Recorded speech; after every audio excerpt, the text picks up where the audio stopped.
The H1B Guy here, and today, the H1B Guy news for the week ending October 20th, 2023.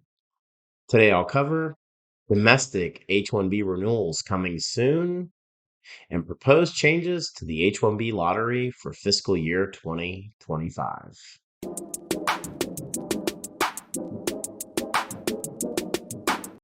But before we get started, I'd like to ask you, if you haven't already, please subscribe to the H1B Guy channel here on YouTube and like this video so that I can continue to produce more content like this for you. I also wanted to mention that H1B Guy offers a variety of consulting services. I help businesses and individuals solve complex work authorization issues in the recruitment process while bringing awareness to employment based immigration benefits. If I can help you, please reach out. Love to hear how. And you can book an appointment directly with me via the h1bguy.com. Today's news is brought to you by Syndesis and Path to Canada, the ideal plan B for high skilled immigrants currently located in the U.S. whose status may be uncertain. At PERM-ads.com, an industry leader in providing a seamless experience for employers and immigration attorneys navigating the complex PERM recruitment ad phase of the labor certification process. And by Mob Squad. Are you a technology professional facing U.S. work visa related challenges? Don't leave your fate up to chance. Our partner Mob Squad has a solution. Join the squad. Now, the news. Well, on October 19th, 2023, in a post by Alexandra Lacombe for Fisher Phillips titled "The Return of Stateside H1B and L1 Visa Renewals is Close, What Employers Need to Know." Quote, after almost a 20-year absence, federal officials appear closer than ever to bringing back the stateside issuance of non-immigrant visas, which would allow H-1B and L-1 workers the option of renewing their visas without leaving the U.S. The pilot program that would put this change into effect officially went to the White House for review on October 17th, marking one of the final steps before implementation. If soon finalized as expected, it would not only provide a welcome relief to many foreign nationals, but also make a key strategic difference to employers. This week, the Department of State confirmed that the rule to resume visa revalidations is currently with the White House's Office of Information and Regulatory Affairs for review, which again is the final step before the release of new regulations. The greatest benefit is likely to be afforded in situations where one, travel is anticipated but is neither continuous nor urgent. Two, consular delays outweigh potential visa renewal processing delays. And three, reciprocity rules limit the number of times a visa can be used. As I said back during the H1B Guy news for the week ending February 10th, 2023, this is huge news, and I honestly believe the State Department is taking a positive step toward making the lives of H1B and other temporary visa holders easier. Adding the domestic visa processing option doesn't require the Department of State to issue new regulations, but the difficulty, as we've previously stated, really lies in setting up a new consular division in Washington, D.C. Assuming that the White House's Office of Information and Regulatory Affairs will approve the State Department's recommendation, it appears to me that we'll see domestic visa renewals for H1B and L1s sooner rather than later. I'll even speculate that this will be up and running by Q2 of the US government's fiscal year, so sometime between January and March. Really excited to see common sense reform for visa renewals to a 2-decade long hindrance for H1B and L1 visa holders. On October 20th, 2023, in a notice for proposed rulemaking from the Department of Homeland Security, posted on the Office of Information and Regulatory Affairs titled Modernizing H1B Requirements and Oversight and Providing Flexibility in the F1 Program.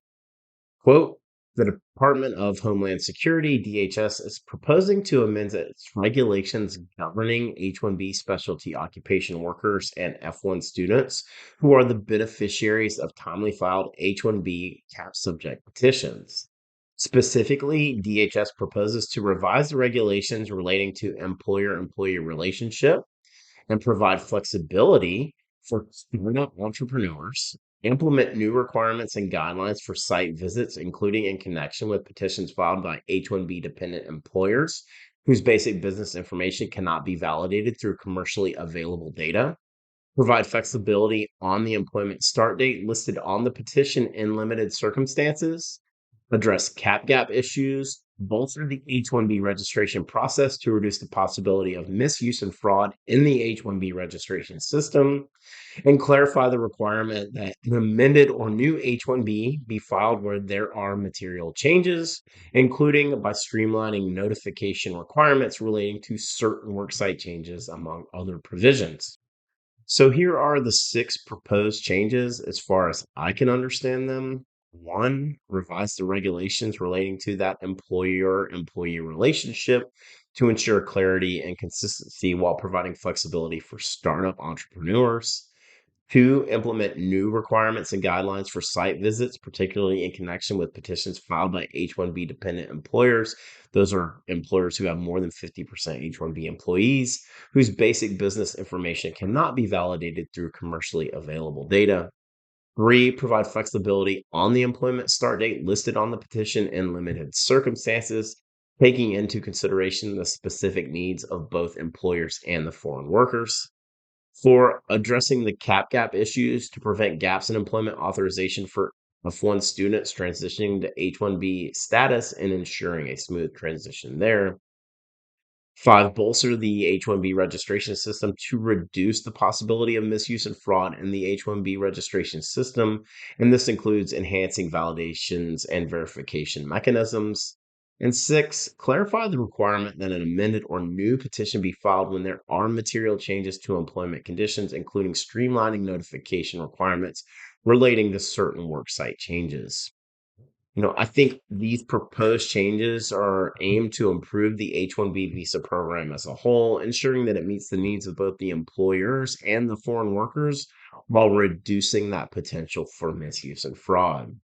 As we've been expecting for the better part of a year, DHS will be making changes to the H-1B lottery for fiscal year 2025, and this is the first step in that direction. The timing of the notice makes a lot of sense, as it will require a comment period and a quiet period. This will give USCIS enough time to implement them in advance of next year's H-1B lottery. Good news, but not exactly addressing the larger issue either. And I'm hopeful, though, that this will reduce the excessive amount of multiple registrations and increase the probability for those individuals who really need that H-1B visa of being selected. For the full post on the H-1B Guy news for the week ending October 20th, 2023, please check out the H1BGuy.com. And a reminder that today's news is brought to you by Syndesis and Path to Canada, the ideal plan B for high skilled immigrants currently located in the U.S. whose status may be uncertain. If you're facing an H-1B denial or OPT expiration, don't get caught off guard. Make sure you have a plan B, and Syndesis and Path to Canada are your answers. They'll gladly help you navigate the process, and if you'd like to find out if you qualify, please be sure to use the link in the video description below, and someone from Syndesis or Path to Canada will be in touch.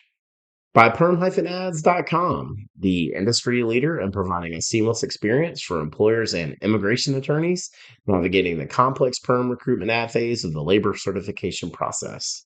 If you're looking to reduce your costs and overhead associated with PERM labor certification recruitment advertising, let PERM-Ads.com help you. And by Mob Squad. Are you a technology professional facing U.S. work visa related challenges? Don't leave your fate up to chance. Our partner Mob Squad has a solution. Mob Squad helps technology professionals facing U.S. work visa related uncertainty remain working with their current U.S. employer nearshore from Canada, as well as technology professionals from around the world who are seeking to find a rewarding opportunity in North America. Through their partnership with the Canadian government, they can obtain a Canadian work permit for you and your spouse in as little as 4 to 6 weeks. So whether you're looking to stay working with your current U.S. employer or you want to find a new opportunity in Canada, please find out how the team at Mob Squad can help you via the link in the video description below. Join the squad. Just wanted to ask you again to please like this video, Subscribe to the H1B Guy channel here on YouTube and click the bell for notifications so that you're notified anytime we post new content here to this channel. If you've made it this far, I just want to say thank you for taking the time to watch my video. I really appreciate your support. The H1B Guy, your global source for all things H1B.